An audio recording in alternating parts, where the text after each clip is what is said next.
ইয়াবতাগুনা ফাদলাম মিনাল্লাহি ওয়া রিদওয়ানা, যারা আল্লাহর অনুগ্রহ কামনা করেন, আল্লাহর পক্ষ থেকে সন্তুষ্টি অর্জন করতে চান, সীমাহুম ফি উজুহিহিম মিন আসারিস সুজুদ, এদের চেহারার মধ্যে সিজদার প্রভাব, নামাজের প্রভাব, অন্যরকম এক চমক আর নূর আপনি অনুভব করবেন। চেহারার মধ্যে নূর আছে, তবে নূর বোঝার জন্য তো যিনি বুঝবেন তারও তো নূর থাকার দরকার। রোগাক্রান্ত অন্তর যদি হয় তাহলে নূর দেখবেন না। জ্বর উঠলে মধু অতিতা লাগে, জ্বর উঠলে কি মধু, এর মানে মধু তিতাই তো জিহ্বাই সমস্যা। সুতরাং চেহারার মধ্যে নূর আছে কিনা ওইটা দেখার জন্য তো প্রথমে অন্তর সুস্থ থাকার দরকার, ঠিক না বেঠি? অন্তর যদি সুস্থ থাকে তবেই না আপনি তাদের চেহারার মধ্যে যে নূর আছে ওইটা দেখতে পারবেন। হাদিস শরীফে রাসূল আকরাম সাল্লাল্লাহু আলাইহি ওয়াসাল্লাম বলেন, আল্লাহ পরওয়ারদিগারে আলম কিয়ামতের কঠিন ময়দানে নবী আকরাম সাল্লাল্লাহু আলাইহি ওয়াসাল্লামকে হাউজের কর্তৃত্ব দিবেন, যে হাউজকে হাউজে কাউসার বলে। আল্লাহ রাসূল সাল্লাল্লাহু আলাইহি ওয়াসাল্লাম বলেন, ইয়া রাসূল, হে উম্মত, তোমরা কিয়ামতের দিন আসবে হাউজে কাউসারের সামনে। আল্লাহ রাসূলকে সাহাবায়ে কেরাম বলেন, ইয়া রাসূলুল্লাহ, আপনি আমাদেরকে চিনবেন কেমনে? আল্লাহ রাসূল বলেন, আরে তোমরা আসবে, অন্যরাও আসবে, কিন্তু আমি কি করব জানো?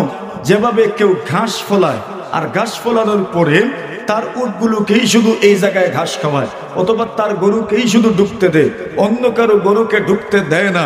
আল্লাহ রাসূল বলেন, আযুবু কামা ইয়াযুবুর রাজুলু ইবিলাহু আন ইবিল আন গায়রিহি। আল্লাহ রাসূল ইবিল গায়রিহি আন ইবিলিহি, নবীজি বলেন, যেভাবে কোনো ব্যক্তি তার চারণভূমিতে নিজের গরু ছাড়া অন্য কোনো গরুকে ঘাস খেতে দেয় না, দূরে সরায় দেয়, ভাগায় দেয়। আল্লাহ রাসূল বলছেন, ঠিক এইভাবে আমি শুধু আমার উম্মতকে হাউজে কাউসারের কাছে আসতে দিব, অন্য কাউকে আমি ঢুকতে দিব না। সুবহানাল্লাহ। সাহাবায়ে কেরাম বলেন, তো আপনি চিনবেন কেমনে? আমরা আজকে 2025-এর 21শে সেপ্টেম্বরের মানুষ, এই মানুষগুলোকে রাসূল চিনবেন কেমনে? আচ্ছা, আপনি সাহাবায়ে কেরামদেরকে তো চিনে ফেলবেন, আবু বকরকে তো চিনবেনই, উমরকে তো চিনবেনই, উসমানকেও তো চিনবেন, আলী মুর্তদাকে তো চিনবেন, আমাদেরকে চিনবেন কেমনে? আপনার উম্মতকে আপনি চিনবেন কেমনে? আল্লাহ রাসূল বলেন, আমি এদেরকে চিনব উজুর প্রভাবের মাধ্যমে। এরা যে উজু পড়তো, এই উজুর অঙ্গ প্রত্যঙ্গ গুলো চমকাতে থাকবে। আল্লাহ রাসূল বলেন, ওই উজুর অঙ্গ প্রত্যঙ্গ গুলো চমকানোর কারণে আমি এদেরকে চিনে ফেলবো, এরা আমি নবীর উম্মত, এরা আমি নবীর উম্মত। আল্লাহর হাবিব সাল্লাল্লাহু আলাইহি ওয়াসাল্লাম বলেন, এইভাবে আমি তাদেরকে আমি হাউজে কাউসারের পানি পান করাবো। তো চিনার একটা মাধ্যম হইল উজুর অঙ্গ প্রত্যঙ্গ চমকাতে থাকবে, এর মাধ্যমে চিনবেন। আল্লাহ রাসূল বলেন, কেউ যদি চায় তাহলে তার উজুর অঙ্গ প্রত্যঙ্গ যেন একটু বাড়ায়, যাতে করে বেশি অংশ আলোকিত হয়। খালি কি এমনি করো, কতটুকু? পুরা চেহারা, ঠিক আছে? মাথা মাসে কতটুকু? বলে বলছে তো সাইড ব্যাকের একবার তো করো, এতটুকুই চমকাইবো, বাকি অংশ চমকাইতো না। আর পুরা মাথা যদি মাসা করেন তো পুরা মাথা চমকাতে থাকবে।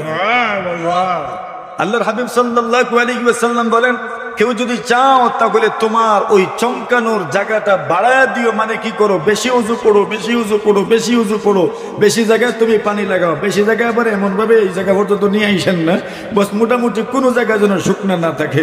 পাও দৌত করার সময় গুড়ালি মুড়ালি যা আছে সব যেন সুন্দরভাবে দৌত করা হয়। কিয়ামতের দিন এই অঙ্গ প্রত্যঙ্গ চমকাইতে থাকবো। এইবার নবী আকরাম সাল্লাল্লাহু আলাইহি ওয়াসাল্লাম বলেন, সাহাবায়ে কেরামে যারা এদের চেহারার মধ্যে কিসের প্রভাব? সিজদার প্রভাব, সিজদার প্রভাব। সীমাহুম ফি উজুহিহিম মিন আসারিস সুজুদ, এদের চেহারার মধ্যে সিজদার প্রভাব আছে। সিজদার প্রভাব কেমনে বুঝবেন? হাদিস শরীফের মধ্যে রাসূল করিম সাল্লাল্লাহু আলাইহি ওয়াসাল্লাম বলেন, মান কাসুরাত সালাতুহু বিল লাইল হাসুনা ওয়াজহুহু বিন-নাহার। আল্লাহ রাসূল বলেন, কোন মানুষ যদি রাত্রিবেলা বেশি নামাজ পড়ে, দিনের বেলা তার চেহারা সুন্দর হয়। কি তো হয়? রাত্রিবেলা বেশি নামাজ পড়লে দিনের বেলা চেহারা সুন্দর হয়। এখন একদিন ওই তাহাজ্জুদ 2 রাকাত আর 4 রাকাত পড়ে বাদরদিন সকালে আনা লইয়া বইরিও রাসূলুল্লাহ বলছেন, মান কাসুরা সালাতুহু বিল-লাইল হাসুনা ওয়াজহুহু বিন-নাহার। রাত্রিবেলা নামাজ বেশি হলে দিনের বেলা কি হয়? চেহারা সুন্দর হয়। এখন এক ব্যক্তি কইছে দেখি সুন্দর হইছে না, ওইটা আপনি বুঝবেন না, ওইটা বুঝবে অন্য কেউ। চেহারার মধ্যে নূর থাকবে, নূর থাকবে, নূর থাকবে, চমক থাকবে। মান কাসুরাত সালাতুহু বিল-লাইল হাসুনা ওয়াজহুহু বিন-নাহার। এই আয়াতের মাধ্যমে মূলত আল্লাহ রাসূল সাল্লাল্লাহু আলাইহি ওয়াসাল্লাম কে আল্লাহ তাআলা জানায় দিয়েছেন, এরা যে আল্লাহর পাগল এর প্রমাণ হইল এদের অন্তর যে তাকওয়া পরহেজগারিতে ভরপুর, এর প্রমাণ হইল এদের বাহিরের অংশেও তাকওয়া পরহেজগারির প্রভাব রয়ে গেছে। মনে করেন এই যে চায়ের কাপ, এই চায়ের কাপে যদি পুরোটা কাপ ভরে যায় তাহলে কাপের বাহিরে চা পড়লে দাগ লাগে কিনা? দাগ লাগলে কি বোঝা যায়? শুধু ছিলই না, ভরা ছিল, ভরা ছিল, ওইটা বাইয়া বাইয়া পড়ছে আমরা ভাষা। তো ঠিক তেমনি ভাবে সীমাহুম ফি উজুহিহিম মিন আসারিস সুজুদ, সাহাবায়ে কেরামের অন্তরে তাকওয়া পরহেজগারি কেমন ছিল, এরা মুত্তাকি কেমন ছিলেন, পরহেজগার কেমন ছিলেন, এদের অন্তর কি পরিমাণ স্বচ্ছ ছিল, কি পরিমাণ সুন্দর ছিল, কি পরিমাণ নির্মল ছিল, কি পরিমাণ পাক ছিল, কি পরিমাণ পবিত্র ছিল, এর প্রমাণ হইল এদের অন্তরে তাকওয়া পরহেজগারি নির্মলতা আল্লাহ তাআলা এমন ভাবে দান করেছিলেন, এদের বাহিরের অংশেও আল্লাহ তাআলা এটাকে প্রস্ফুটিত করেছিলেন। সীমাহুম ফি উজুহিহিম মিন আসারিস সুজুদ যালিকা মাসালুহুম ফিত তাওরাত ওয়া মাসালুহুম ফিল ইনজিল। এবার আসেন আমি আপনাদেরকে একটা ঘটনা শোনাইতে আজকে। কি ঘটনা? বলে এত সময় ওয়াজ করে আর ঘটনা শুনেবেন কেমনে? বলে শুরু করি যেন গিয়া শেষ ইনই দেখ। ঠিক আছে, এক ঘটনা আমি শোনাইতাম। আমি এতক্ষণ যাদের কথা বলছি এই জামাতের নাম, এই দলের নাম কি? সাহাবায়ে কেরামের জামাত। এতক্ষণ পর্যন্ত তাদের গুণগুলোর মধ্যে কি কি বুঝেছেন? এরা ইসলামের জন্য জীবন বাজি রেখেছেন, পারস্পরিক মিল মহব্বত ছিল, কোনো ঘাটতি ছিল না, এদের মধ্যে নির্মলতা ছিল, এরা সহজ ছিলেন, এরা সরল ছিলেন, এরা ছিলেন একদম অন্তরের দিক থেকে একদম পবিত্র, পাক ও পাকিজা। এদের মধ্যে কোনো ভনিতা নাই, এদের মধ্যে কোনো লৌকিকতা নাই, এদের মধ্যে কোনো কৃত্রিমতা নাই। এরা এমন ছিলেন, এরা এমন ছিলেন।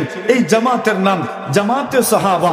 মেরে মুহতারাম হাজিরিনে কেরাম, আল্লাহর রাসূল সাল্লাল্লাহু আলাইহি ওয়াসাল্লাম যত যুদ্ধ করেছেন সেই যুদ্ধে সাহাবায়ে কেরামের স্বতঃস্ফূর্ততা আমরা সকলেই জানি। আল্লাহর রাসূল সাল্লাল্লাহু আলাইহি ওয়াসাল্লাম বদর যুদ্ধে যখন যাচ্ছেন ওই সময় সাহাবায়ে কেরামদেরকে বদর যুদ্ধে যাওয়ার জন্য বলা হয় নাই, ওনাদেরকে বলা হয়েছে অন্য কোনো কথা, যে কোনো একটা কাফেলার গতিরোধ করা। আল্লাহর রাসূল সাল্লাল্লাহু আলাইহি ওয়াসাল্লাম বের হয়েছেন, কাফেলা চলে গেছে অন্য রাস্তা ধরে। আল্লাহ তাআলা এবার বেঈমানদের মুখোমুখি করে ফেললেন। মক্কার বেঈমানেরা যুদ্ধ না করে যায় না, আল্লাহ রাসূলের যুদ্ধের ইচ্ছা ছিল না। সাহাবায়ে কেরামদের কাছ থেকে পরামর্শ নিলেন, যুদ্ধ করব কি করব না। মুহাজিররা বলেন, কি বলেন যুদ্ধ করবেন না? এরা আমাদের সাথে খেলতে চায়, এরা আমাদের সাথে যুদ্ধ করতে চায়, তো আমরা পিছপা হব না। মিকদাদ রাদিয়াল্লাহু তাআলা বললেন, ইয়া রাসূলুল্লাহ আপনি টেনশন করিয়েন না, আপনার সামনে থেকে আমরা যুদ্ধ করব, পিছন থেকেও যুদ্ধ করব, ডান দিক থেকেও যুদ্ধ করব, বাম দিক থেকেও যুদ্ধ করব, চতুর্মুখী আক্রমণ আমরা প্রতিহত করব, আপনাকে একা ছেড়ে যাব না। আপনি ভয় করিয়েন না, আপনি চিন্তা করিয়েন না, আমরা জীবন উৎসর্গ করার জন্য এসেছি, জীবন বাজি রেখে আমরা যুদ্ধ করব ইনশাআল্লাহ। সুবহানাল্লাহ। আল্লাহ রাসূল বলেন, আইয়ুহান নাস আশিরু আলাইয়া, লোকজন আরো পরামর্শ দাও, আরো পরামর্শ দাও। মুহাজিররা পরামর্শ দিয়েছেন, ওনারা তো মক্কার মানুষ, মদিনার মানুষ, যাদেরকে আনসার বলা হয়, ওনারা তো পরামর্শ দিচ্ছেন না। আনসাররা তো আল্লাহর পয়গম্বরের সঙ্গে চুক্তি করেছেন, মদিনায় ঢুকে যদি কেউ আক্রমণ করে সর্বশক্তি দিয়ে আমরা প্রতিহত করব। মদিনা শহর থেকে বের হয়ে আক্রমণ প্রতিহত করার জন্য ওনারা ওয়াদা করেন নাই, চুক্তি করেন নাই। মদিনা থেকে বের হয়েছেন, প্রায় মদিনাতুল মুনাওয়ারা থেকে 130 কিলোমিটার দূরে বদর প্রান্তর। আল্লাহর পয়গম্বর আলাইহিস সালাতু ওয়াস সালাম বলেন, লোকজন পরামর্শ দাও, লোকজন পরামর্শ দাও। আনসার সাহাবায়ে কেরাম বলেন, ওগো নবীজি, মনে হয় আপনি আমাদেরকে সম্বোধন করে বলছেন আমরা পরামর্শ দেওয়ার জন্য। আল্লাহ রাসূল বলেন, হ্যাঁ, আমি আনসারদের জবান থেকে বক্তব্য শুনতে চাই, যুদ্ধ করব কি করব না তোমাদের বক্তব্যই সিদ্ধান্ত দেওয়া হবে। আল্লাহ নবী সাল্লাল্লাহু আলাইহি ওয়াসাল্লামের সাহাবায়ে কেরাম বলেন, ইয়া রাসূলুল্লাহ, ইয়া হাবিবাল্লাহ, আমরা কি আপনাকে পরামর্শ দিব? শুধু এতটুকুই বলতে চাই, আপনি যদি আমাদেরকে সাগরে জাপ দিতে বলেন, সাগরে জাপ দিতেও আমরা সামান্য দ্বিধা করব না। যেখানে মৃত্যু নিশ্চিত সেই জায়গাতে পতিত হয়ে যেতে আমাদের কোনো আপত্তি নাই। এমনকি আগুনেও যদি জাপ দিতে বলেন, আগুনেও জাপ দিতে কার্পণ্য করব না। আল্লাহর নবীর সাহাবায়ে কেরাম বলেন, ওগো নবীজি, আপনি আমাদের কাছ থেকে যা নিয়ে যাবেন জিহাদের জন্য, ওই মালটা আমাদের কাছে ওই মালের চাইতে উত্তম। যে মালটা আপনি আমাদের জন্য রেখে যাবেন, ওই মালের চাইতে যেই সম্পদটা আপনি নিয়ে যান ইসলামের জন্য, কোরআনের জন্য, আল্লাহর দ্বীনের জন্য, ওই সম্পদটা আমাদের জন্য এর চাইতেও আরো বেশি উত্তম। ওগো নবীজি, আপনাকে ওয়াদা দিলাম, সর্বশক্তি দিয়ে জীবন বাজি রেখে আপনার সঙ্গে, আপনার পাশে থেকে আমরা যুদ্ধ করে যাব। আল্লাহ রাসূল সাল্লাল্লাহু আলাইহি ওয়াসাল্লামের সাহাবী কাব ইবনে মালিক রাদিয়াল্লাহু তাআলা আনহু, হিলাল ইবনে উমাইয়া রাদিয়াল্লাহু তাআলা আনহু, মুরারা ইবনে রবি রাদিয়াল্লাহু তাআলা আনহু, আল্লাহর পয়গম্বর আলাইহিস সালাতু ওয়াস সালাম যখন তাবুকের যুদ্ধে যাওয়ার জন্য সাহাবায়ে কেরামদেরকে ঘোষণা দিলেন, সাহাবীরা আমার চলো, হেরাক্লিয়াস রোমান সম্রাটের পক্ষ থেকে প্রায় 40,000-এর মতো সৈন্যদল বাহিনী এরা তাবুকের দিকে দিয়ে আসছে মদিনাতুল মুনাওয়ারা আক্রমণ করার জন্য। গ্রীষ্মকালের সময় ছিল, এই পরিমাণ গরম, গরমের কোনো শেষ নাই। আল্লাহর পয়গম্বর আলাইহিস সালাতু ওয়াস সালাম বলেন, সাহাবীরা আমার চলো যুদ্ধের ময়দানে চলো। আল্লাহর নবীজি সাল্লাল্লাহু আলাইহি ওয়াসাল্লামের অভ্যাস ছিল, যখন কোন যুদ্ধ যেতেন আল্লাহ রাসূল সাল্লাল্লাহু আলাইহি ওয়াসাল্লাম যে জায়গাতে যুদ্ধ করার জন্য যাবেন ওই জায়গাটা স্পষ্ট উল্লেখ করতেন না, এদিক সেদিকের শব্দগুলো বলতেন, কেউ কেউ বুঝে ফেলতেন, বাকি অনেকেই বুঝতে পারতেন না। কিন্তু তাবুকের যুদ্ধের সময় পয়গম্বর আলাইহিস সালাতু ওয়াস সালাম ঘোষণা করলেন তাবুকের দিকে যুদ্ধের জন্য যাচ্ছি। মেরে মুহতারাম হাজির, মুফতি সাহেব দামাত বারাকাতুহু তশরিফ আনছেন, একবার জোরে সরে আলহামদুলিল্লাহ।